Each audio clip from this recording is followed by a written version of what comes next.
Hi, everybody. It's Susan, and I'm back with a brief, hopefully brief, little look at what's going on these days.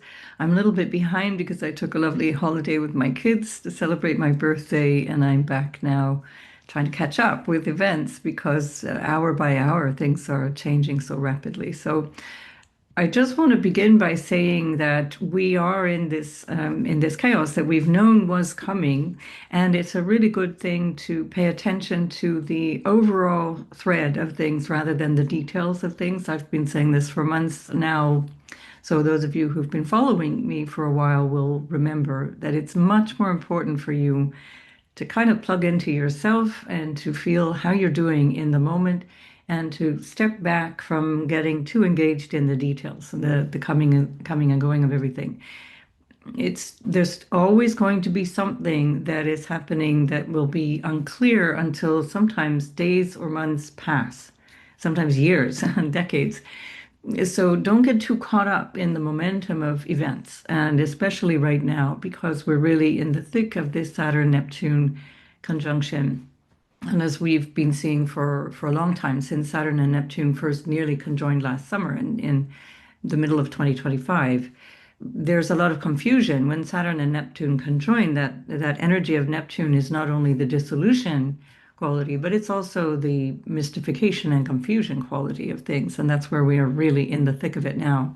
And of course, the Saturn Neptune in Aries is also with reference to Aries things, the Martian qualities of things, which are, of course, war. And that's always going to include some kind of reassertion of values or reassertion of self or reassertion of boundaries, as we've seen. So you can go back over previous videos I did about Saturn ingressing Aries and then Neptune ingressing Aries, and those videos are still on my channel and still relevant because it's not like these topics change. It's just that the details start to flesh themselves out as we go forward. You will also remember in previous videos, for those who have been following me for a while, that I spoke to the fact that in the previous Saturn Neptune cycle that I lived through, that many of you have lived through, which was in 1989, there was a sense right up to the very end that nothing would change, that there was this need for change, that there was an absolutely urgent sense that things were just always going to be like this, and there's a kind of a hanging in the air of a quality of never really being sure how any of these intransigent things could change. And then all of a sudden everything changed. And this is really the feeling that we're in right now. So we get to the point where you think, wow, how does the system break down? How do these countries change? Does the geopolitical scene change? Well, now you're getting it full frontal, and it's a very global situation. It's a very worldwide situation. All the more so, I think, than even when Saturn Neptune met in Capricorn, because we're at the 0 degree of Aries point in terms of the conjunction between Saturn and Neptune. And this is where Venus moved in on Friday. I did try and do this video yesterday, because today I'm doing it now Saturday, which is when Mercury is Cazimi, and I'll do a little talk about that in a minute. But just to say that Venus coming into that point on Friday is also highlighting the theme that has been very lively since last year, so since 2025, and all the more so when Neptune and Saturn conjoined on the 20th of February. So every time a planet comes into conjoin that 0 degree Aries point, what the Indian astrologers call Gandanta, which is like Ganda means a knot. It's like something that's tying up, and the Anta means the undoing of the knot. So it's like both the beginning and the ending of something that again feels difficult to undergo, but it's untying the knot. This is in a very karmic way in the Indian way of looking at astrology. So this is something that we're experiencing firsthand, which can be very difficult because we're trying to cope. And Venus at the Aries point, coming into that theme, this extreme theme of change that we're living through, is about the new relationships that we're having around this. She goes from being highly dignified in Pisces, where she's exalted across that 29 degree to the 0 degree Aries point, 29 Pisces to the 0 degree Aries point, where she loses an enormous amount of dignity. But there's something interesting that's happening because the ruler of Aries, Mars, is now in Pisces. And that gives her a kind of a backup, but in a way that is not easy because it's a semi-sextile between Mars and Venus, meaning that it's not a traditional support, which would be considered a mutual reception between the two planets, by exaltation for Venus in Pisces and by rulership for Mars in Aries. But it's at least a mutual generosity, which means Mars has something to share with Venus, which has something to share back with Mars. But the fact that it's a semi-sextile, these are tense aspects. I like to think of a semi-sextile as a car, as you're kind of driving along, there's a car in your blind spot, or you're standing a little too close to somebody in an elevator, where you know they're there, but it's not really clear what they're doing. And unless you want to be really bold and maybe even rude, you turn around and find out what they're doing. But there's just this sense that I'm not comfortable where I am. And Venus is definitely not comfortable where she is. This doesn't bode well for negotiations or diplomacy on any level. And we've seen that obviously through the last week. It's only been roughly a week since this whole adventure in Western Asia has begun, well, at least came to a head. And it will go on for a long time. This is not going to be a short war. This happened when Mars squared Uranus. I was blissfully on holiday with my kids and watching all of this unfolding and thinking, gosh, this is intense, and I was very happy personally to be with my children at that time because I always had that feeling like I just needed one last hug to be sure that I felt like this intense time would also be imprinted in a positive way in terms of my personal relationships at the very least, because one never knows. But that Mars squaring Uranus, which happened on the 27th of February, which was when the Israelis and the Americans launched their attack on Iran. That was the sort of key inflection point, let's say, of this. And when things start at a square requires major adjustment. So, unlike an opposition, which is like you see what you're getting, the opposition is of the nature of Saturn. You've got something that you need to deal with and reconfigure. The square is something that is a little bit more precarious. It's of the nature of Mars, and the fact that this war opened up on, and I get that there are layers to this war, but this particular volley of the war opened up on a square from Mars to Uranus. It doesn't bode well at all for the length of the war, and I suspect that this will go on. And because of Uranus being involved, it's going to be something that is, again, unexpected and quite chaotic. Aside from the fact that this is also part of an eclipse energy. So this also happened within 3 days of, a little bit more than 3 days, I guess, of an eclipse. So that's intense. So there we are. So we're really in this era of unpredictability, and that's another reason then to not get too bogged down in the details. But I thought I'd just check in here with you, and I'm going to do multiple videos on these different themes, including also an interview with S.J. Anderson, where we can hopefully parse out some of these bigger themes in the spring. But the fact that Venus is now in Aries is a different dimension to our energetic relationships and to the energy of relationships.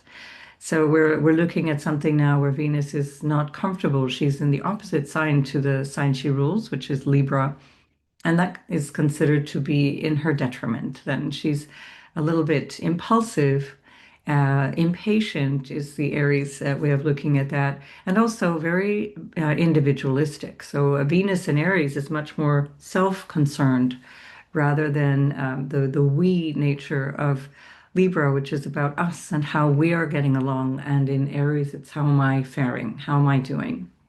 There are a number of charts that are lit up by these different transits, and I will cover those charts in a separate video because I know some of you are much more interested in that kind of geopolitical dimension, and I don't have the time to cover everything in the same video.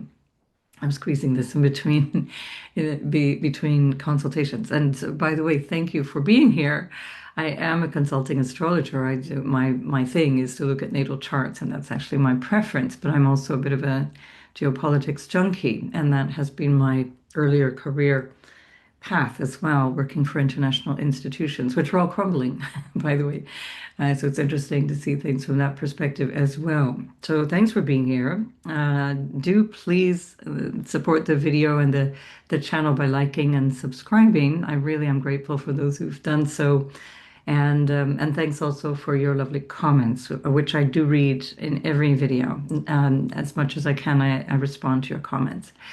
So, one of the things that I wanted to point out yesterday that was so exciting, with the Venus on Friday ingressing Aries at the zero Aries point of the very beginning of the zodiac, is that there was a lovely trine from the Sun to Jupiter. Jupiter is still retrograde, and I'll do a separate video on Jupiter stationing direct, which happens in on the 11th. When I'm giving you times and dates, it's always going to be in universal time. So that's the sort of midpoint of our day. And so for you in North America, South America, you'll need to subtract some time, and for you in Europe and eastbound, you'll add some times to that. So when Venus ingressed Aries, it was the 6th of March, and as you can see up at the top here of the video, 6th of March, Friday, universal time. And that was at 10:46 a.m. And so that ingress of Venus happens about once a year. It's not a rare thing. The last time this happened, remember, that was part of the Venus retrograde cycle. That was a very strong start to 2025. Remember, Venus went back and forth between Pisces and Aries in the first few months of 2025, and that was a huge theme. So that point of the instability point between water and fire, the Gandanta point of the 29 degrees of Pisces to the 0 degrees of Aries, or it could be Cancer, Leo, etc. That instability point was also a big signature in 2025, and we're going to get that in spades again now as we go into April, from March into April, as all of the planets that are in Pisces, aside from the North Node, are going to be crossing into Aries. So hang on to your hats. It's going to be a busy time. This is what we signed up for. So we're good. We're good. We're all here for that. And again, another reason not to get too bogged down into the day-to-day of it, where the mind starts latching on to preferences and aversions, and that's where the stress comes in. That's where things get really uncomfortable, because then we start to freak out about, how am I comfortable or uncomfortable with what's going on? And the good place to come back to is just breathe and be in your body. So you're remembering what you're, doing here and now, and realizing that 99.9% of what's going through your mind is not actually directly affecting you.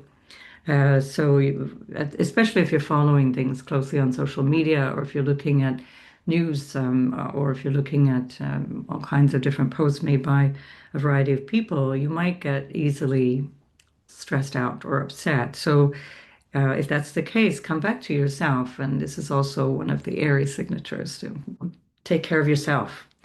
Um, so I think what can be really interesting right now, and again, I will do Jupiter separately, but is to just realize that this is also a time of review, because we also have Mercury, which is retrograde. And I'm just going to pull up Mercury as it's going into the midpoint, the middle of its retrograde cycle, where Mercury comes back to the Sun retrograde. Now, the last time Mercury was with the Sun was in January. Remember January? It's like 6 years ago.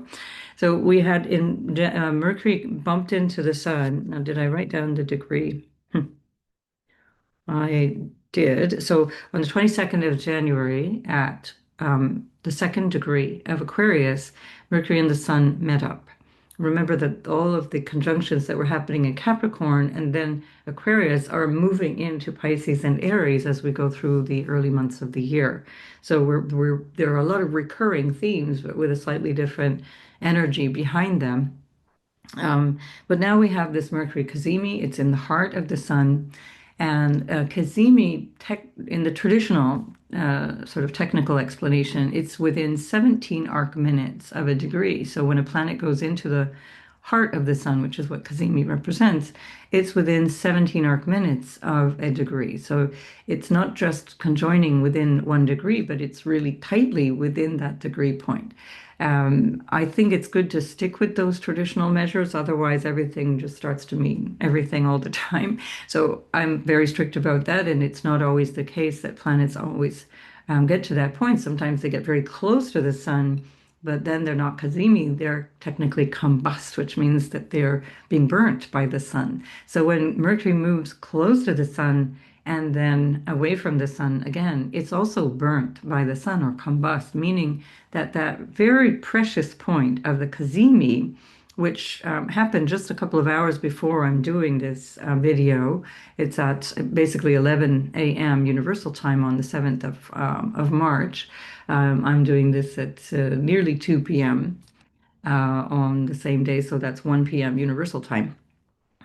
This is a precious zone that is very fleeting, and it's an opportunity for insight and awareness. So thematically, this is what we could think of in terms of the 7th of March. But the planets move so quickly that we have to take this purely symbolically, unless you're really keen to sit down in those moments and see what comes through you. But you can get great insights around this time. Like in my case, I drew tarot cards for myself just to see what was going on, and it was incredibly instructive for me. So these are opportunities where you can use this, and it's not like it's too late now, but just to say, I'm choosing this energy of insight, which is Mercury being reborn in the heart of the sun, to gain insights on my life, on myself, or a question, a burning question. And I'll go sign by sign, and we'll see in the Pisces area of your chart what that represents for you. But this is an opportunity to think in terms of also what was going on back in the eclipse time, the first eclipse on the 17th of February, because this is the degree where Mercury was when we had that eclipse. Now, remember that the new moon eclipse was happening at 28 degrees of Aquarius, also squaring Uranus. So that was a part of the intensity of the moment that we're in. So we had not only the eclipse, then we had the conjunction of Saturn and Neptune perfecting on the 20th. So 17th, we had the eclipse. On the 20th of February, we had the Saturn-Neptune conjunction. And then we keep getting repeated themes around that. For example, the Mars squaring that Uranus on the 27th of February. And now what's happening is we're getting the reverberations through Mercury as Mercury itself was at that point on the day of the eclipse. So just to be clear, so Mercury, when it was with the Sun in January, that was direct, which means it's in its superior conjunction. And that is not like better than, but rather it's on the outside edge, beyond the Sun, compared to, or beyond the Earth compared to, no, beyond the Sun compared to the Earth. So we didn't see it. And now we have an interior or inferior conjunction of Mercury with the Sun, meaning it's on the inside between the Sun and the Earth. So this is where we find the patterns changing as Mercury retrogrades. And remember, it goes very quickly through the cycle. So we get 3 of these a year. They're all in water signs this year. And the retrograde pattern that's with this Pisces retrograde, it's all within the sign of Pisces, and then later on within the sign of Cancer, and as we go through the year within the sign of Scorpio. So we have a lot of intensity, emotional intensity and depth. That's part of the cycle of understanding through Mercury, which is all about realizations and communications, trade and commerce, things that we exchange, including money and objects and trade routes and things like that. These are all ruled by Mercury. So this is an opportunity on an individual level to really reconsider things that have been going on over the last few months, but especially since February. And I see this because of the emergence of Neptune and Saturn out of Pisces and into Aries. I see this really strongly as an opportunity to check in throughout the whole of the Mercury retrograde cycle and just figure out, how are you doing? Like after this quite intense period of Saturn and Neptune over years being in Pisces, it's shaken up a lot of the foundations of what we have faith in, what we believe in, what is true, what is not true, what is real, and what's not real. And now Mercury is coming back and giving us an opportunity to kind of settle in and realize what has changed, realize what we have faith in, realize what we believe. So this could be a good opportunity also around this Cazimi time to take on board those insights that come, whether they're coming spontaneously or through you asking questions. Make notes of that and see how you're doing based on the last few months and maybe even few years.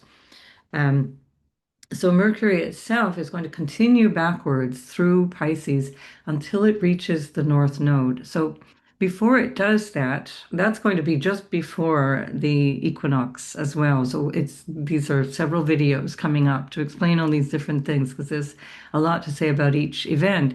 But just to say that they're all deeply interconnected. So what is going on basically throughout 2025 and 2026 is all intermingling with what's going on very intensely now in the early months of 2026, especially right up through April.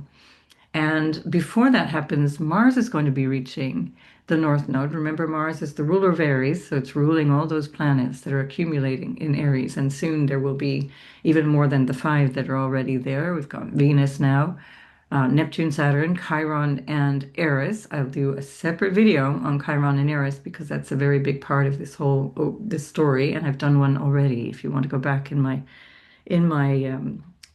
channel videos, channel uploads. And so what we're looking at here is eventually we're going to get that Sun and then Mercury and Mars, and then of course the Moon coming into Aries. And so there's going to be eventually 7 planets in Aries, which is an extraordinary stellium. A stellium is technically 4, sometimes 3 planets, but certainly a minimum of 3, and they should be the inner planets, personal planets, to qualify. And here we're going to have 7.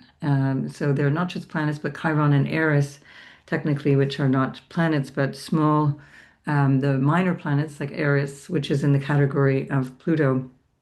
It's because of Eris that Pluto got demoted. And Chiron, which is actually a centaur planet.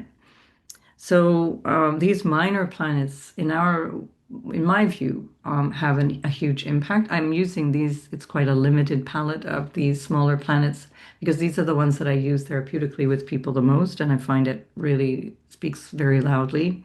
Not to say that any others are not valid as well, but it's just that at a certain point you have to draw a line, and I'm drawing my line here.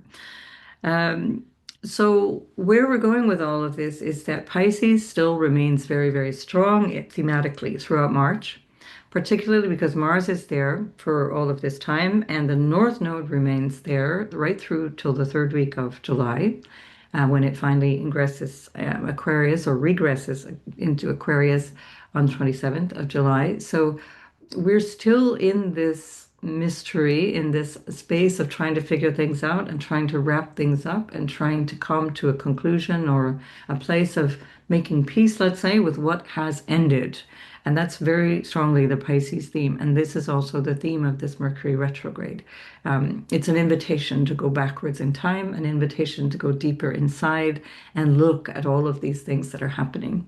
Now, the Mercury Cazimi is also trining Jupiter. So not only is the Sun trining Jupiter, which was exact on the 6th, just as Venus moved into Aries, but Mercury is backing up into this trine with Jupiter that is still retrograde for another few days until it finally stations at 15 degrees and 5 arc minutes. It's here at 6 arc minutes of Cancer. And that basically is a detail because Jupiter is stationary for the last couple of weeks and the next couple of weeks to come. So essentially all through March, much of February, it was already really, really slow at that 15 degrees of Cancer.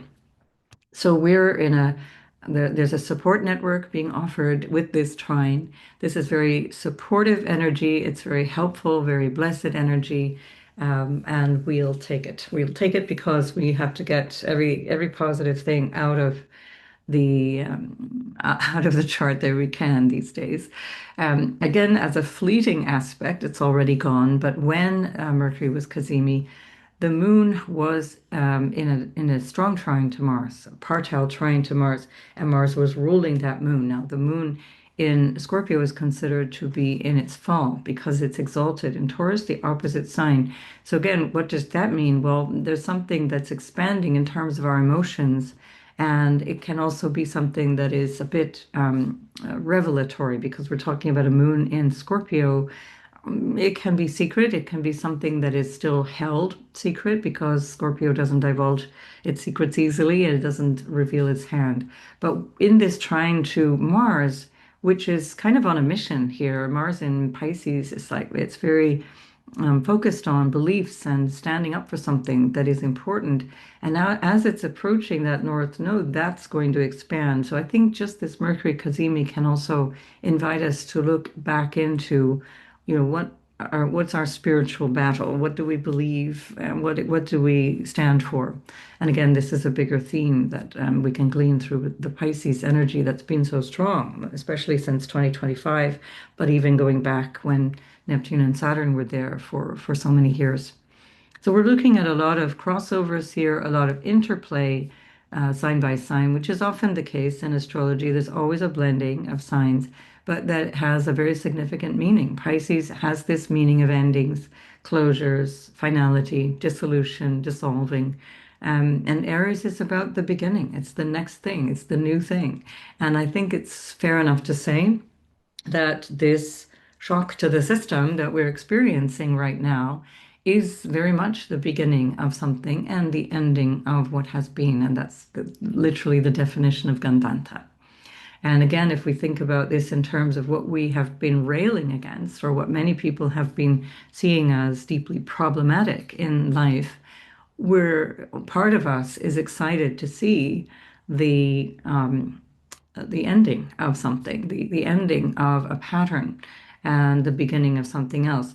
But again, with the caveat that it's not easy. Endings are never easy, and we become very attached to the comforts that we acquire or that we accumulate, even in a situation that is dysfunctional, and it's difficult to let go. If you think about this as in an interpersonal relationship, even if you're in a dysfunctional relationship and that ends at a certain point, there's the freedom of the release of that, but also there's this need to adapt to this whole new way of conceiving of oneself as well as what's next. What do I do next? And that's the Aries zone that we're moving into now. So think of this as an opportunity while Mercury is retrograding through Pisces to really understand deeply, emotionally and spiritually, where am I right now? And the fact that there may be some confusion, especially because, as I said, as soon as Mercury leaves that Cazimi, it's burnt. It's under the beams of the sun. It's not clear. It can be highly subjective. A Mercury which is close to the sun but not in the heart of the sun is deeply self-referential, highly subjective, finds it difficult to relate to the opinions or the ideas or the feelings of others. And so there can be too much of that also at this time. So all of these are a little bit like the pitfalls. There's the benefit and the challenge that comes with that we need to be careful of. So Mercury is the Hermes, or the god, the messenger of the god, that relays the spiritual world or the message of the gods to the human mind. And so that's known as the cycle pump. And the cycle pump is part of what we can refer to when we're thinking about what's going on here in the human realm, in the mental realm, in the realm of let's call it limited everyday mind, where we might be feeling the anxiety, we might be feeling even fear and what's coming up and that's shaking us. And the awareness also that there's something bigger going on that we're a part of. That is the mystery. It's still the mystery. And the information comes through the spiritual realms in ways that we can get through insights, or like I was doing with tarot for myself earlier, or this astrology, for example, insights that come through dreams. That's also Pisces. Insights that come through messages that seem unrelated, that can come through little birds, that can come through a glimmer of, the sun on something that just brings you to a moment of awe. And this is the energy of Mercury. It's relaying and translating the spiritual world to us mentally, but to receive the message, we have to be a bit quiet. And this is the difficulty right now. It's really difficult to be in a quiet space because everything is bombarding us with all this information.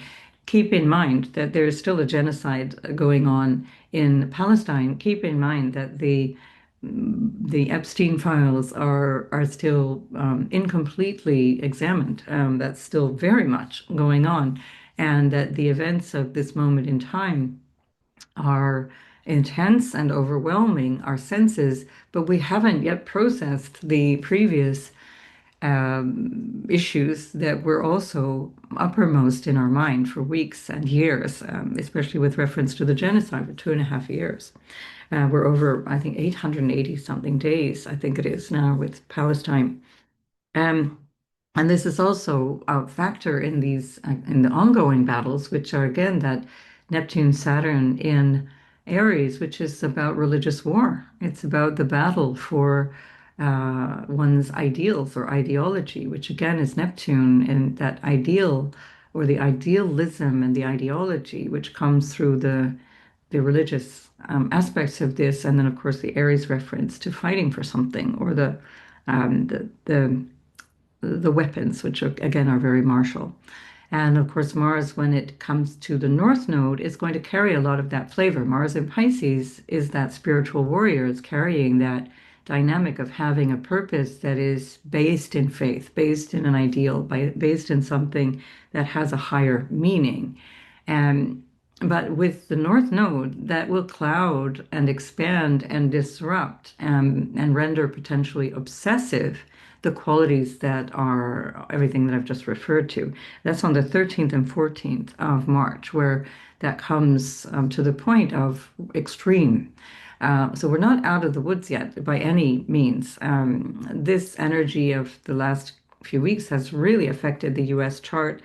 I will refer to that in the separate video. But as I started to do that video yesterday, I just thought, my God, where do I even begin with all of this? Of course, the 3rd of March eclipse was exactly squaring the US ascendant descendant axis.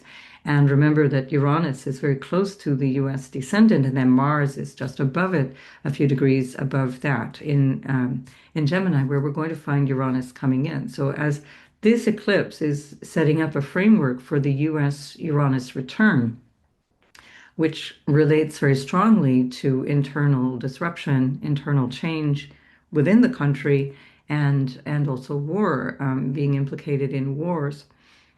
So there is something here which is tying in exactly what's going on right now to how these next 7 years are going to pan out. And this is part of the bigger theme of these major outer planet configurations, which we'll be parsing out as we go through the year. And you will have heard lots of astrologers talk about these outer planet configurations that are so, so rare. As Uranus moves into Gemini from the 26th of April, it's going to start to really strengthen this mini grand trine that's there. And then from the 30th of June, when Jupiter moves into Leo, it's going to create the basket configuration. Some people, well, in French, it's called le berceau, so the cradle configuration, depending on who you ask, basket or cradle. That was spoken about by André Barbeau back in the 1970s. Now, this is the energy that we're bringing into it. So there's a new configuration coming in that is a unique one, never before seen. Does that mean it's comfortable? No, not necessarily, especially for those of us who've been on the side of history recently, where there has been this sense of superiority and invincibility, which has led to the imbalance in the world that is being corrected right now.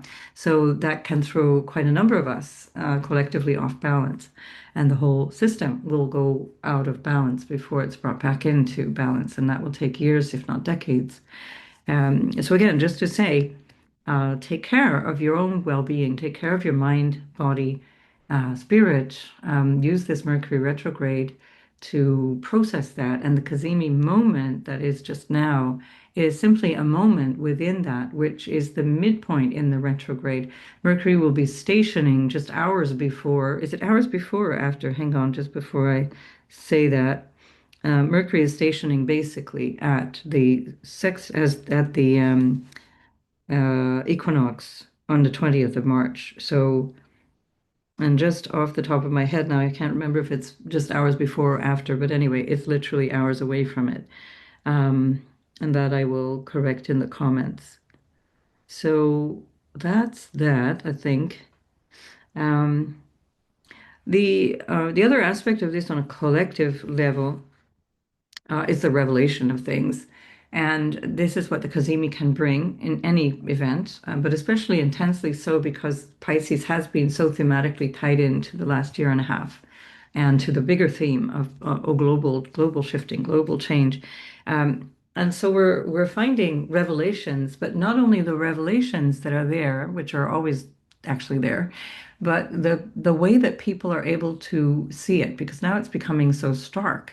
And so people who will not have been paying attention to what's been going on geopolitically or economically or politically in general are really starkly confronted with what's going on. And it becomes very difficult without entering into a complete sort of cult-like delusion to not see what's actually coming to the surface. And I think this will be one of the key things about this season, which is about a shedding of delusion, shedding of what is right before our eyes. And what's happening also around this time, so is that Venus and Neptune are conjoining. So you notice that at the Cazimi, Venus is one arc minute of a degree. So there's 60 minutes in every degree. There's 30 degrees in every sign astrologically. And so Venus is at 115 and Neptune is at 116. And this is already bypassed. So Venus, I'm now doing this 2 hours after the event. I guess now 3 hours after the event. And that means that Venus is already moving beyond that point. And what that represents, Venus with Neptune, is also a potential for highly idealized vision, idealizing one's team or the enemy or the former enemy or the outcome. And this is a dangerous place to be, especially because we've got this Mars approaching the North Node, and because we've still got this process of major change, and as I said earlier, really so much uncertainty. There's this ongoing theme historically known as the fog of war, and it's not because of Neptune, although it's exactly literally so in this case. But the fog of war just means that not only is there guaranteed to be propaganda on both sides, on every side, when a war erupts, when any conflict erupts, even in the process of a divorce, there's going to be propaganda on both sides. And that is combined with the fact that we just don't know what's going on because where you can win the battle doesn't mean you win the war. And these are strategic or tactical issues that keep changing as war goes on. And so really, really important, again, to just hold your counsel and say, well, okay, this happened today, so that seems to be favorable, but is that going to last? And I think overall, there is a likely direction, and it's not favorable to the ones who started this incident at all, but it is definitely moving in staggered advances, so it's not clear how this war is going to transpire. And certainly the fact that the war started with Uranus so deeply involved is also going to upset the apple cart. The fact that it's around an eclipse where the results are never what you think is going to happen, and then mitigated and added to that is the equally catastrophic or chaotic or unpredictable energy of Uranus, which in an individual life is already disruptive, but can be worked with. In a collective situation is just plain disruptive and unpredictable. And so the idea, for example, that you march in and expect people to, be thrilled that you're killing their leader, it's just basically ignoring the other potential outcomes, the myriad potential outcomes of doing such a thing. However much, whatever people think of the ruler of the United States, and I say ruler quite deliberately, if another country took him out, there would be a very mitigated response to that. It's not going to be everybody saying, "Yay, I'm thrilled that some other country has come in and basically dictated the terms of our governance to us." So, again, these seem to be blindingly obvious things, but not apparently to the people who rule us. So I think this is all I wanted to say about this in a general sense, and I will be coming back to point to different charts that are affected really profoundly. I've already mentioned weeks ago things like Sam Altman and OpenAI, which is also caught up in this extraordinary shifting around the anthropic debacle that has been going on this past week. And this is another aspect of the times that we're living in. It's about what becomes easy when these mini grand trines and then the basket form. It's like, what is the thing that is easy, that is flowing? Is that a good thing? And so you just don't know.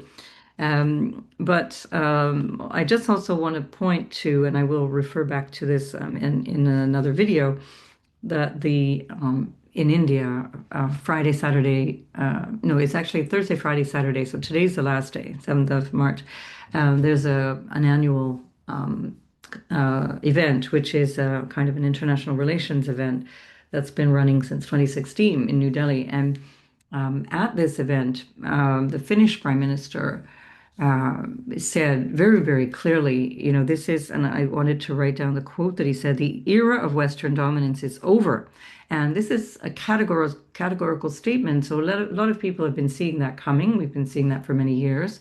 But this is it. This is really like, it's categorical. And it's not because the Finnish Prime Minister says it, but the fact is that also when Mark Carney said effectively the same thing at the WEF forum a few weeks ago, this is where the West wakes up to the fact that it is literally no longer the rule setter. And this is where we find this huge turnover of the Saturn and Neptune changing everything.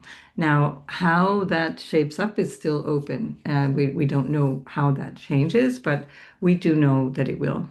So this is, again, something that you can think of. And what's interesting is that he also said that we need a new San Francisco moment. And what he was referring there to is the establishment of the United Nations, which was actually established in San Francisco, even though it's headquartered in New York and in Geneva, essentially in New York, though. And that was in this 1947-48 era, 47 to 49 era, which is coming to a close. So Pluto is opposing the Pluto of that era when it was in the early degrees of Leo. And we're seeing so much of this change, and we'll be able to put NATO in that category. The European Union has its own ways of being broken apart, and we're seeing that especially now with Spain categorically saying we do not want war. We won't participate in this war. And I can honestly say, being here in Spain, it's a source of immense pride and satisfaction to the people here. Certainly to me, even though I'm not Spanish, but I'm just delighted to, aside from being Irish, to be in Spain and to be participating in a country which feels like a rational actor, which feels like something that is so far removed from where we have been for so long. It just feels like a breath of fresh air to hear a leader speak rationally. Because although the Finnish Prime Minister was telling the truth when he said that, the West is no longer writing the rules, essentially, basically the same day, the Finns were allowing nuclear arms to roll into their country. So again, it's they take with one hand and they give us with the other. So, or something like that. Correct me in the comments. That's the general gist of what I wanted to say here. And just to remind you, this is a fleeting moment, the Mercury Cazimi, but it's a great opportunity to really sit with yourself and consider what is it that I'm learning, what is it that I'm feeling, what insights have I gleaned, and what am I ready to let go of? Because also a couple of days hence, Monday, I think it is, so 9th of March, the moon is actually going to be in opposition to Uranus. And so soon enough, we're going to also have this kind of trigger moment. So again, anytime the planets go back into the configuration of the previous configurations, which in this case was the 17th of February eclipse, the moon is going to be in its third quarter square to that eclipse on the 9th and opposing Uranus. And look for that Monday to be another day of triggering some new event. There's going to be one practically every day, so don't get too worried about it. But this is where we are.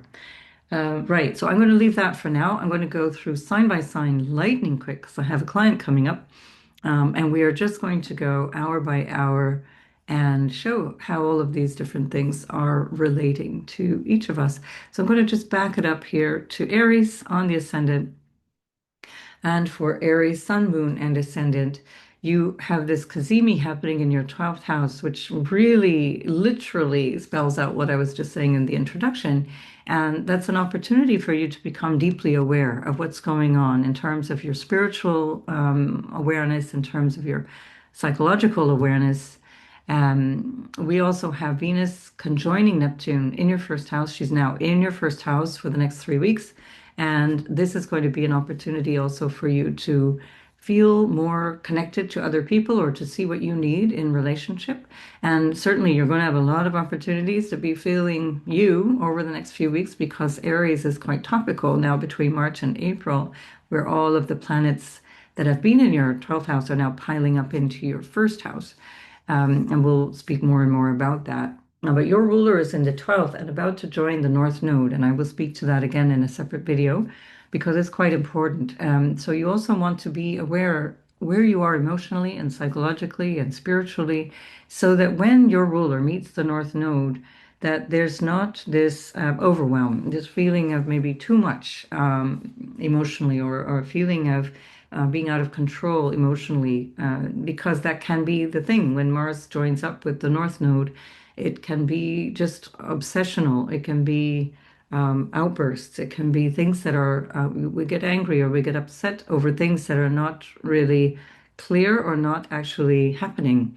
Beware of that. And especially if that's something that has been percolating in the last little while for you, really try and clarify that and hold yourself to a high standard of awareness as you go through these times, because there's a lot of this is impacting Aries specifically.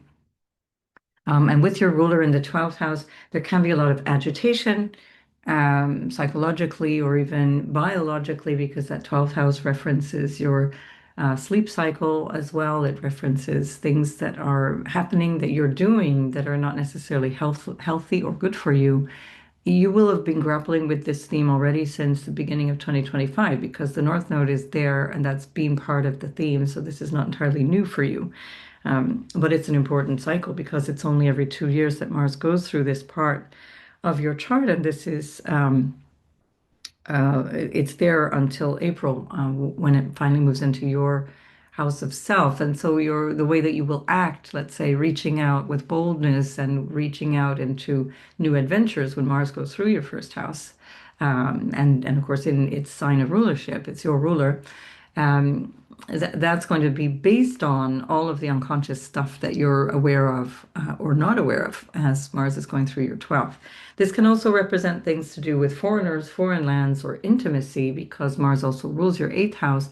But the 12th house where Mars is also connected to things that are far away or invisible or hidden, and including intimate places like behind closed doors, what happens. It's the house of bed pleasures, and this can be something that's quite significant too. And I will come back and talk more about this because Jupiter, when it is stationing direct, will give us more information about what's going on there. But otherwise, I just haven't got the time for this particular video. So make the most of this time, really reflect deeply on yourself, reflect deeply on where you want to take that energy of Mars as you go forward towards your birthday. And you will find some worthy missions, let's say, or inspiration that will take you forward when Mars goes into your first house. All right, Aries, speak to you in the next video. Taurus, this is happening in your, well, the Cazimi is happening in your 11th house. Venus, your ruler, just moved into the 12th house. And so when the ruler is in the 12th house, there can often be a feeling of fatigue or things not really quite being clear. I would say this is an opportunity, even more so, to really reflect on where you're going with your goals, your vision of your future, how you want to move forward in a general sense in your life. I just realized I'm messing around with my microphone. I hope that's not been bothering you. I'm so cold and it's really cold in Spain and it's been raining a lot.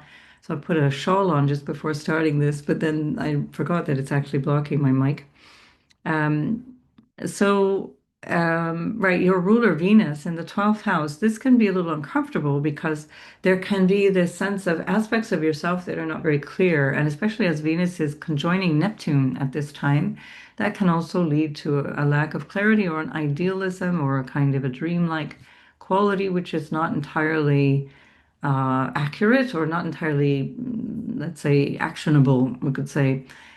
So just beware of that. There's something that needs to be revealed that will come up quite soon, and I'll speak to that very soon in another video when Venus meets up with Saturn. And that will be something that you can more reasonably work with. And again, that happens every year, so not entirely unusual aspects, but because it's your ruler, it's worthy of a lot of attention and consideration. Mars is in your 11th house and it's ruling that 12th house. So I think it's part of what you're dreaming or part of what you're expecting or part of what you're dealing with has to do with your future, the 11th house, but also your sense of your role in society or the sense of where you fit in terms of social groups in general. And you might have some real enlightening moments around this Mercury Cazimi which is also happening in that house of your friends and your groups and affiliations. And it could be religious groups or social friend, pals that you hang out with, or clubs or places where places of spiritual worship or whatever. And you're kind of awakening to that. It's also a political area of your chart, the 11th house. You might be awakening to that. So lots of information for you to work with as you get these revelations. So good luck with that. I'll be back very soon with more videos to explain just what the heck is going on. And not that I have any clue myself, but at least through the astrology, we'll try and figure it out. Okay, Taurus, see you very soon.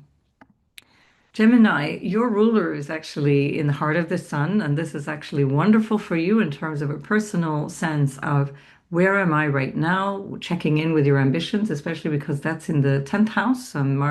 Mercury is with the sun in the heart of the sun in your 10th house of your ambitions, your personal life goals, and your sense of what you want to achieve, but also what kind of social status goals or professional goals or career impact you want to make.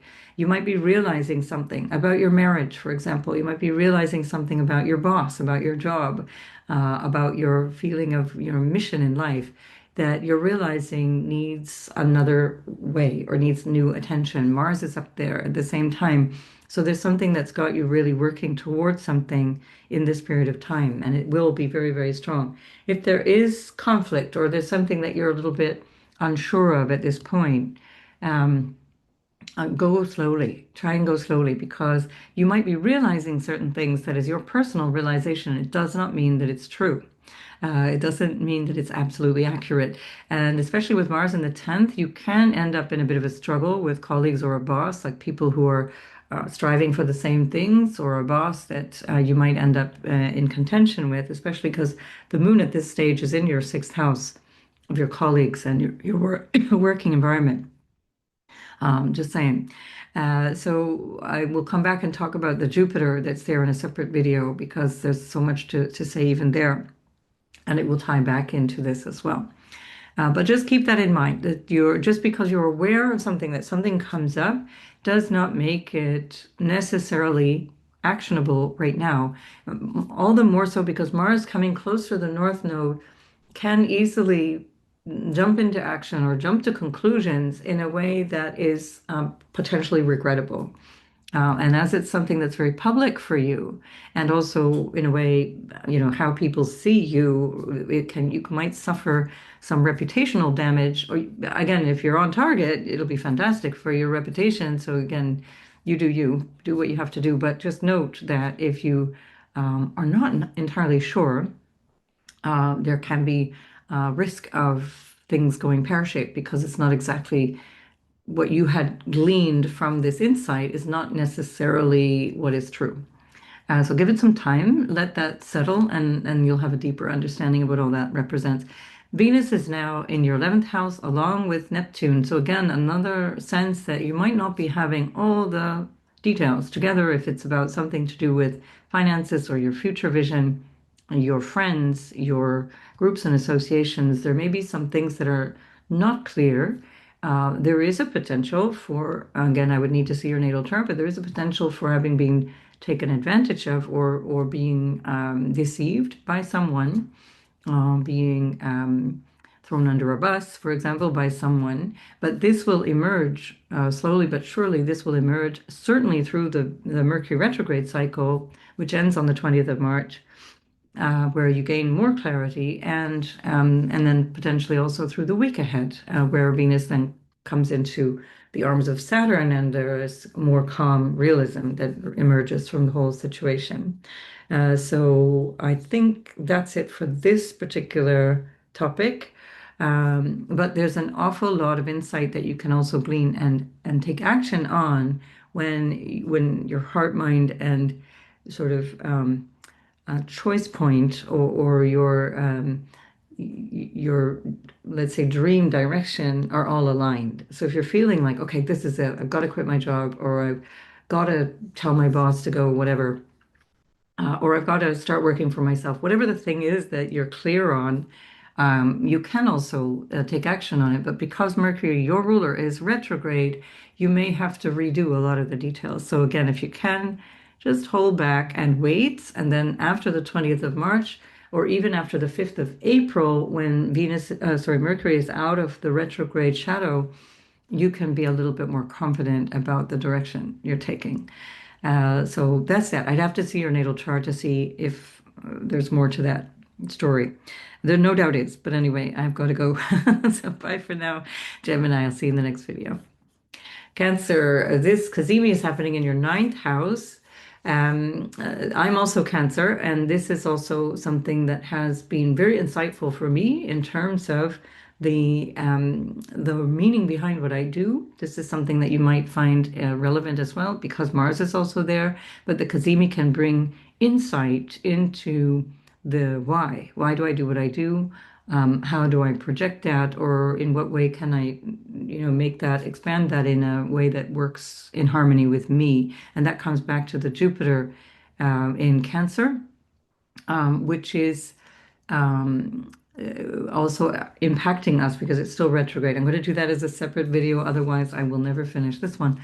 But just to say that there's this feeling of, okay, I'm sensing that the direction that I was going in needed to be looked at. And not that it's the wrong one, but that there's an approach to it. And especially with a Cancer rising, there can be an emotional connection or an emotional investment or even a lack of boundary. And this will be something that Mercury can help with a lot. Like, how can I do the thing and maintain a sense of objective boundaried participation? So this can be something that's also there. This can also reference the father. The ninth house is the house of the father. Because the sun also represents father. And there can be something here with reference to that. The sun is your second house ruler, so that can be around finances as well, and also family. And so there's something here that you can learn about those areas of life and maybe get some instinctive awareness around that. Second house is also values. And of course, that would be impactful as well. Venus is in the 10th house of career. It stays there for 3 weeks, and that's where you'll be also more sort of outwardly connecting with people around that topic, or at least around your personal ambitions. Everything that you do outside the house, let's say that's 10th house. Everything you do in public or everything you do for the public, as well as how the public sees you. That's part of this story. Uh, Sorry, I still have this issue with this cough, partly because here in Spain, the farmers, as soon as the rains start, stop rather, the farmers can burn off their crops. And we get this incredible air quality deterioration because you get this particulate matter. It's like being in Delhi, and I keep forgetting to put the air purifier on. So that's why I end up coughing. Let me just take a minute to take a breather and then I can come back. Sorry, Cancer, I've got the air purifier here now, so hopefully that helps. Um, where were we? So Venus in your 10th with Neptune may, and again, very briefly, fleetingly, may cause you to not see clearly either your ambitions or your way of relating to the important people in your life, or including your, let's say, your boss or your sense of your ambition. So if you're having a moment and you're wondering if you, and certainly that was something that I was going through, but more in the last 3 days, but this was part of the bigger story. Why do I do what I do? Is this the right thing to do? And all of these questions going through my mind, and that can make you doubt your engagement or the way forward. And if that's the case, it might be about your marriage, it might be about um, your career path or your role in the world. Sit with it. Don't act on it. Keep going in the way that you know in this particular moment that you can deal with, and don't take big decisions at this time. Certainly, at the very least, wait for the Mercury retrograde to end as of the 20th of March, or even wait for Mercury to move beyond its shadow, and that would be as of the 5th of April. All right? Good luck, Cancer. I'll speak to you in the next video. Leo, of course, the sun is your ruler, and Venus, sorry, Mercury is in the heart of the sun for you, and that's in your eighth house. So this is something that has already been in your awareness for quite some time because of the North Node, and Mercury has already been there since February. So you've been looking at things in your psychological space, maybe in your shared resources space or in your shared values space. It's a house of intimacy as well. There may be something about intimacy that's going on in your experience that you're questioning or that you are realizing. And especially as Mars is now in the eighth house, there may be something that makes you feel like either there's a need for action or a separation that can also result in emotional separation. But that it's something very necessary or very karmic if that's the case. Mars rules your fourth house of your home and lineage and family, your homeland. And so that can also be a product of that there's something that is disconnecting you from those things, your family, your home, your lineage, your homeland. And especially now with these global stresses and political stresses, you might find that you're one of these people that is caught up in a feeling of being very, very far from connecting with the people that you know so intimately. And that even might be your spouse. Um, it could be your father. It could be a situation around your father as well, because we've got all these planets in the ninth house and Mars is ruling your ninth house. So something to do with fathers, father figures, religious figures, teachers, counselors, and so on. Um, Disillusionment is possible around this as well with Venus Neptune up there conjoining. At the time of the Cazimi, Venus just moved into your ninth house where she'll stay for most of March. And so there's something that is redeemable around this, but that you can recognize as part of a bigger picture. And we're going to be talking about this a lot as the next couple of weeks unfold, because it's part of the Chiron Aries story for you, which can also have something to do with a disillusionment or a feeling of hypocrisy towards important people, influential people in your life, and of course, including your own belief structures, your belief systems. Um, this can also be about astrology or anything to do with religion, um, mystery schools, prayer, meditation, all of these different things, where you might have realizations through those methods, that you're aware of things through those methods, or realizations about those things that makes you jump in and want to know more. So I'm going to come back and give you more information about that in future videos because there's still a lot of things that are going to be going on in this part of your chart for weeks to come. But I think at this moment, anyway, you can sit with yourself intimately, quietly, try to uh, allow for erroneous judgment at this time and hold the space of, am I sure?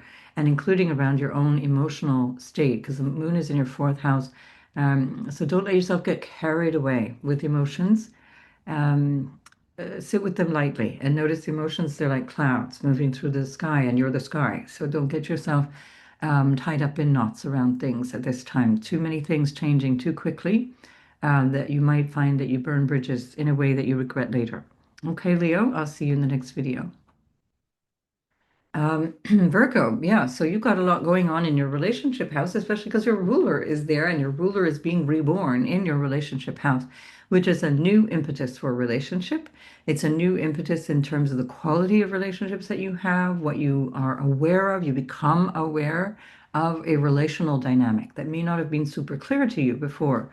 Mercury, your ruler, has been retrograding in this part of your chart, but it first moved into this part of your chart at the beginning of February, first few days of February, and it will stay there all the way through April. So you've got a long journey of understanding yourself in relationship as well as understanding your partner. And this is very clarifying, especially because Mars is there in the seventh house, where in this house of relationship, where you might also realize there's something that you need to act on or move away from. Again, be careful this week over the next few days where Mars itself is going to be approaching the North Node. This is angular or even literally opposite you, which makes it even more powerful than in other signs. So again, think twice before burning bridges. Be careful that what you are feeling is backed up with confirmation, having conversations. This is really Mercury, your ruler in the heart of the sun in the relational sector. It's about needing to sit down with somebody and clarify, ask questions, be curious, testing the situation rather than judging and rushing to judgment. Sometimes with Virgo, there can be a certainty, rushing to judgment, and that can get you into trouble in a way that only later you realize actually things weren't happening that way. It was just the way you felt, or there was anxiety behind it, and it needed to be clarified. So do the clarification. Neptune is with Venus at this time in your eighth. Um, and later, Venus will be with Saturn. So in just a day or two, so by Monday, Venus is with Saturn, and and that can be very clarifying. So even if it's just this moment of this weekend, the next couple of days, just sit with things and know that the response and the next thing to come is going to come to you. All right. So make the most of this, and I will see you in the next video.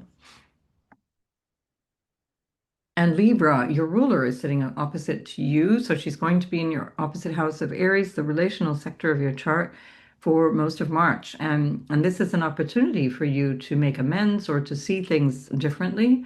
Right off the bat, though, things may not be entirely clear, or they may be very romantic, which is fine, but it can also be overly so because it can be a little bit idealized with Venus in the arms of Neptune. Things cannot always, they can pan out in ways that can be very beautiful and very harmonious, which of course, Libra, you love, and that's what you're aspiring to. But it also can be something that is a little too good to be true, and that would be something to be concerned with. Saturn is in your opposite house for two more years, a little bit more than 2 years. And you're going to have lots of moments of clarification around relationships, who's in, who's out, who's worthy, who's not worthy. And this could be an opportunity for you to sort of test the waters in the course of only a few days, because Venus will then move into Saturn, which she only does once a year.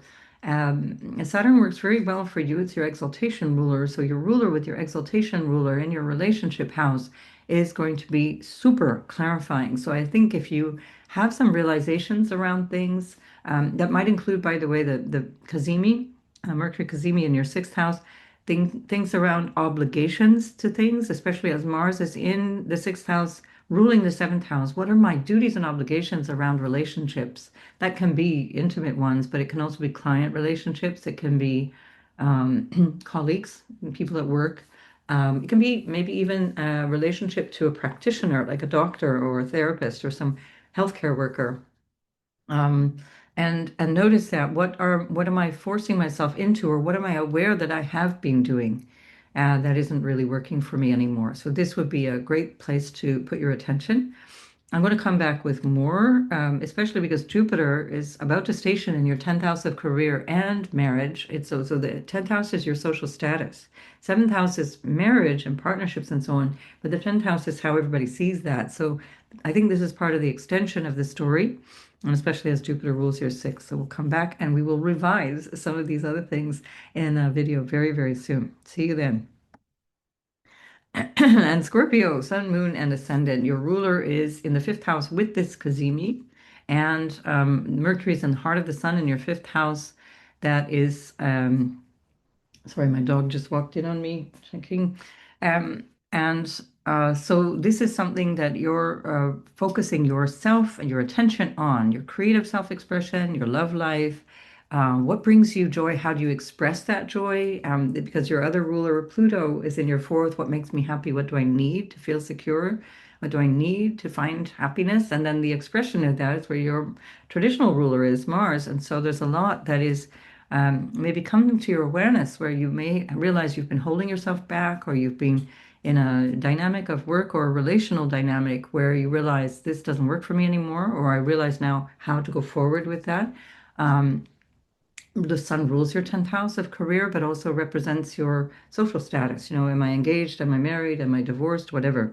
This can also be about parenting. The 10th house is parenting, sun in the fifth ruling that can be about children of some description, whether it's about having them, wanting them, or dealing with them if they're already in your life. And there can be realization around your children and around the dynamic that is coming through that. If it's an entrepreneurial question, that also can be something very important for you to look at. You're gleaning information right now. And I would say, give it a little bit of time to let it sink in, digest it, and feel like, yeah, this is real. This is true. Neptune with Venus in the sixth house, and then soon Venus with Saturn in the sixth house, is telling you certain things around your everyday life that can be part of this. Like, my everyday life now needs to change. It needs to go in this direction because otherwise I can't find this place of self-expression or happiness or love, all of which are the fifth house. And so that's pulling that realization into your everyday life and into your habits, including into your work. Sixth house is your work, the job, the schlepping that you do for work, the career, and the visibility around that is 10th house, but the actual nitty-gritty stuff is the sixth. And that's where we find a lot of activity building up in the weeks ahead. So use this time to really get clear. What do I need to express myself? How can I express myself? How will I feel myself to be true to myself in my everyday life going forward? Because this is where the energy is moving. So give yourself a few moments every day to sit with that. If you can, even take a few days and really sit with that and get a clarity around that before you propel yourself in a direction that is going to be really, really reinforced over the next couple of years with Saturn in your sixth. Right. So good luck with that, and I'll see you in the next video. Sagittarius, you've got this Cazimi happening in your fourth house of your mood, your emotions, your emotional life, psychological life. It can also represent endings. The fourth house is sort of where things end. It's the midnight part of the chart.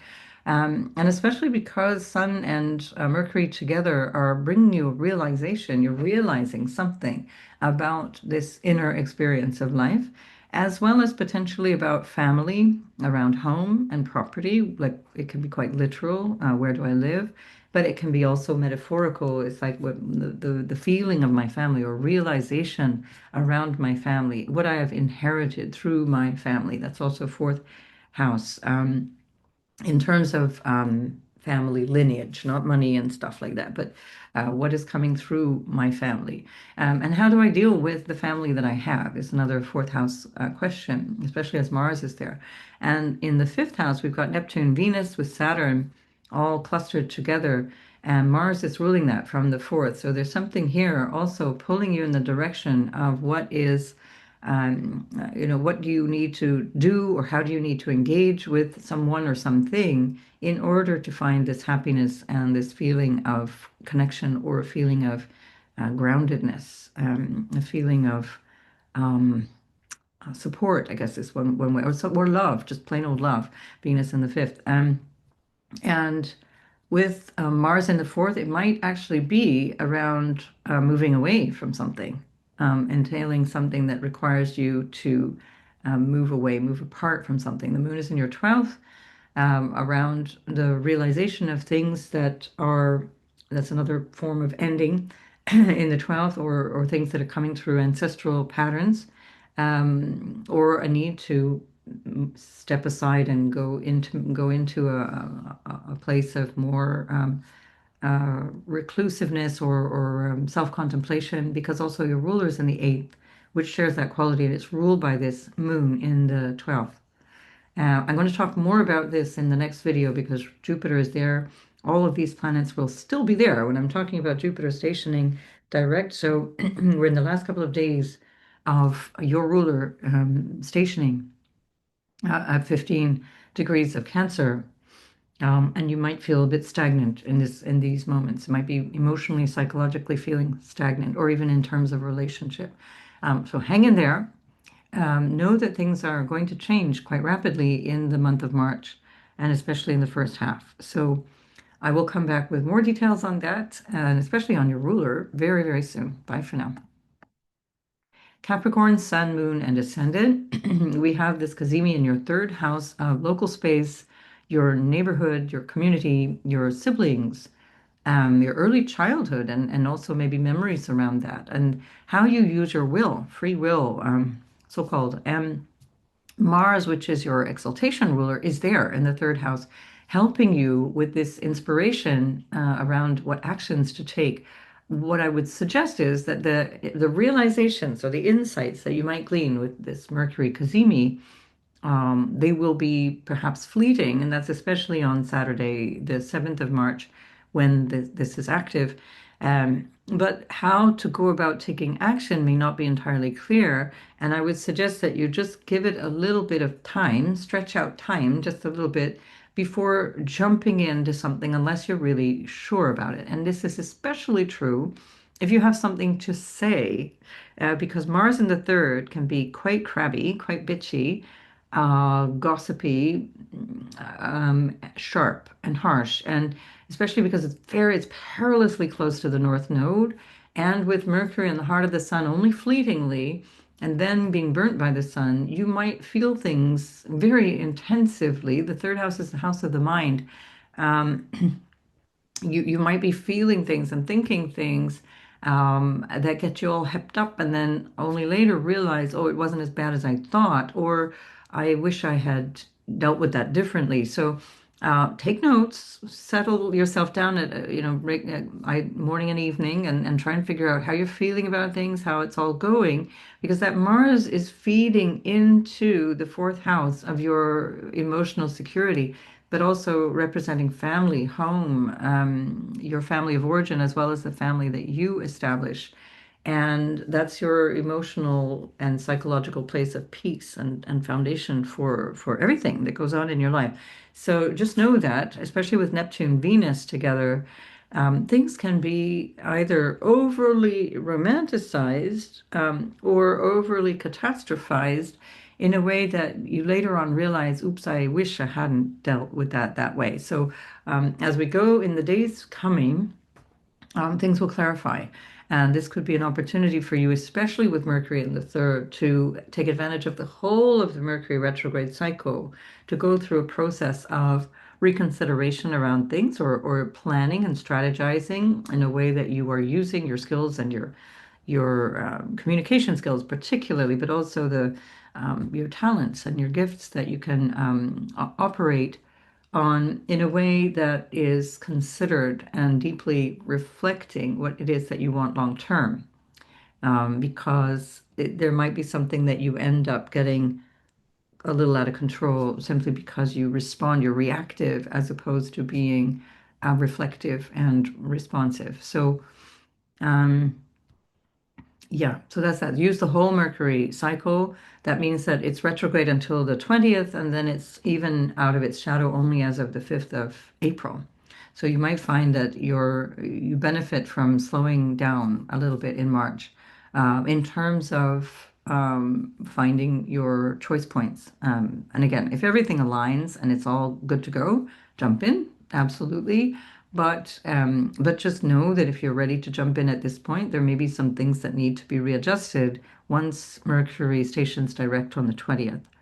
And especially because of that Mars on the North Node in your third house, just look for, don't jump to conclusions. It can also represent an elder brother, particularly, or disputes with a sibling. Mercury in the third is siblings in general, or even potentially cousins, children, even. Mercury is always those things.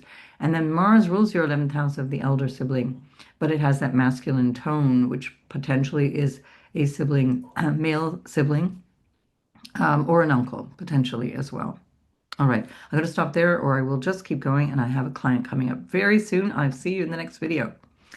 So, Aquarius, this is happening in your second house. So, perhaps something to do with your self-worth, that you're having a realization as this Mercury Cazimi is unfolding around your value, around what you need to step up, or you need to show, or you need to reveal to people, at the very least to yourself, around your own self-worth.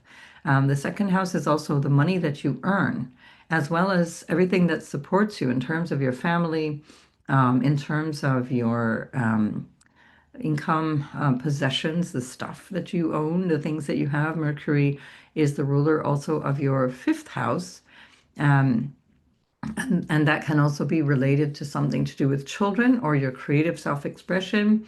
The second house is also artistic stuff. And of course, especially with Mercury there, especially as you have Pisces there on the second house, that's what makes you kind of artsy fartsy by reputation for those of you who are Aquarians.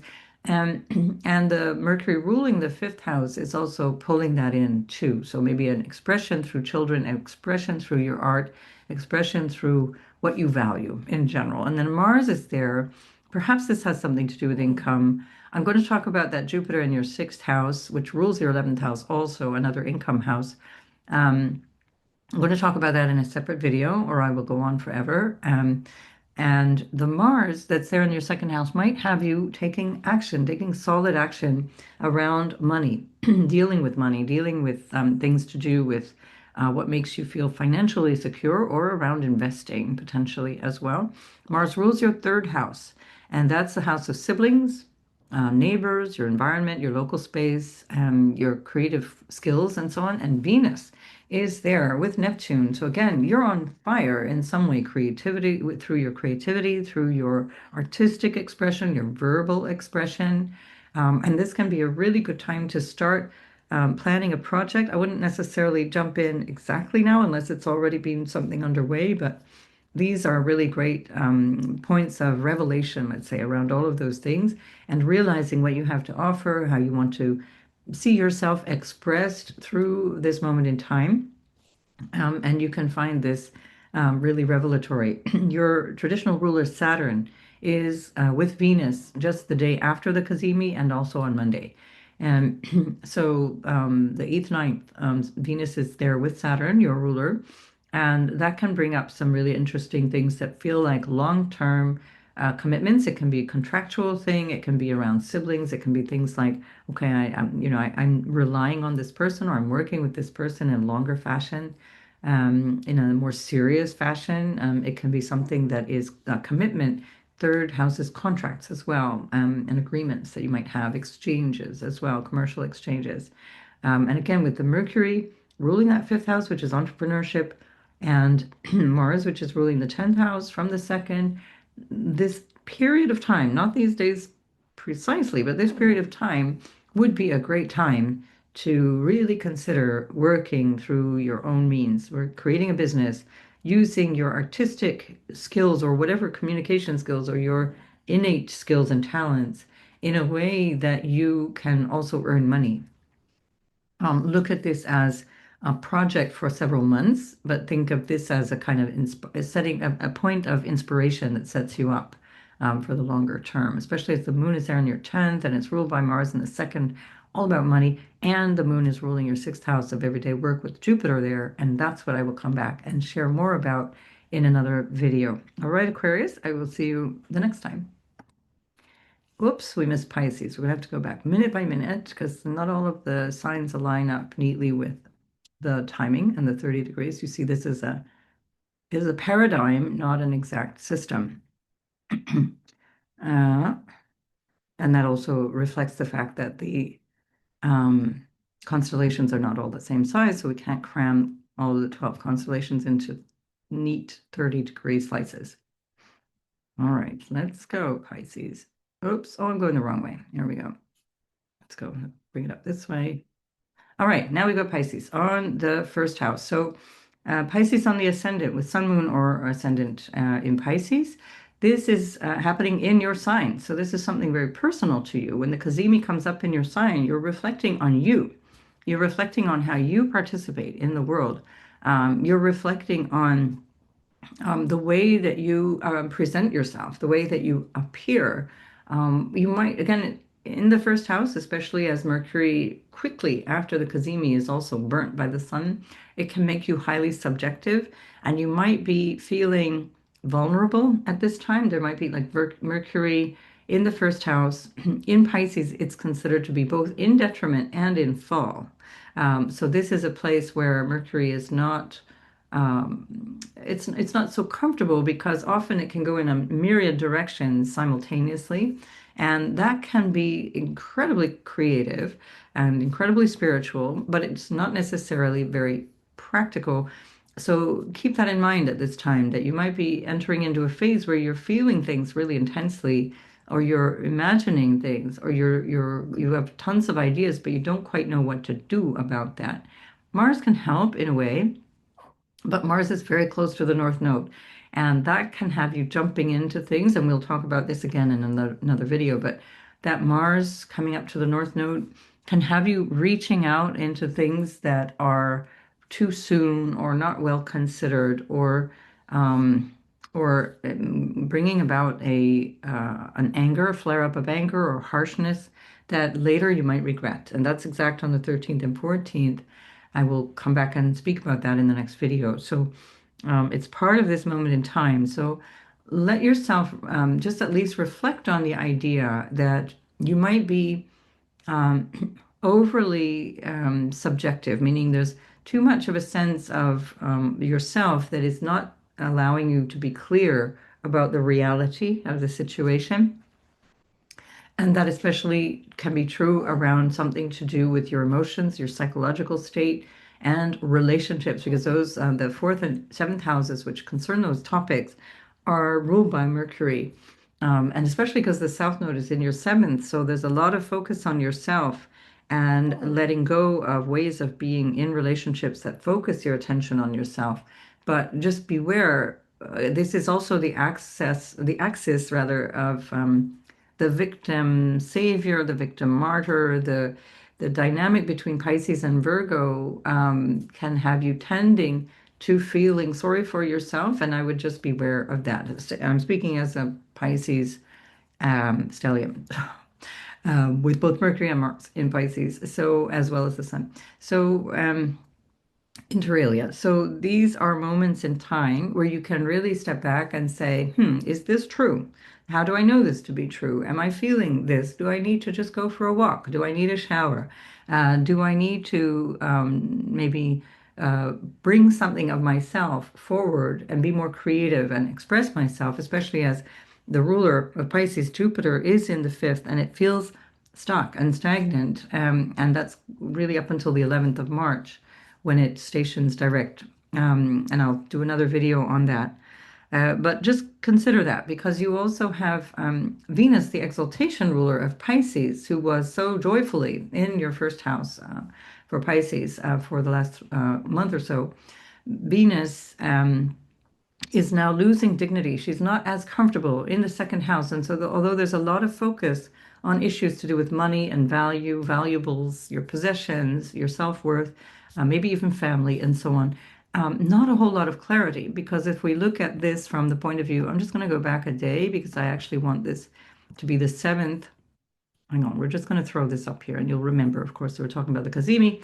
On the 7th of March is the Cazimi, and Venus is immediately going into the arms of Neptune, your modern ruler, and she ingressed your second house on the Friday, Venus's day, on Friday, the 6th of March. But that can also lead to a feeling of nebulousness or lack of clarity. So, not a great day to trust your judgment entirely. A great day to feel inspired, a great day to inquire using means like astrology or tarot or whatever. A great day to use your creative impulses, but you might blow things up in either direction. It can be blowing them up in the direction of too good to be true, or everything's horrible and nothing's working. And either way, it's not going to be entirely accurate. Saturn is the next place that Venus will be visiting. That's on Sunday to Monday. I think you'll feel more grounded in reality by then.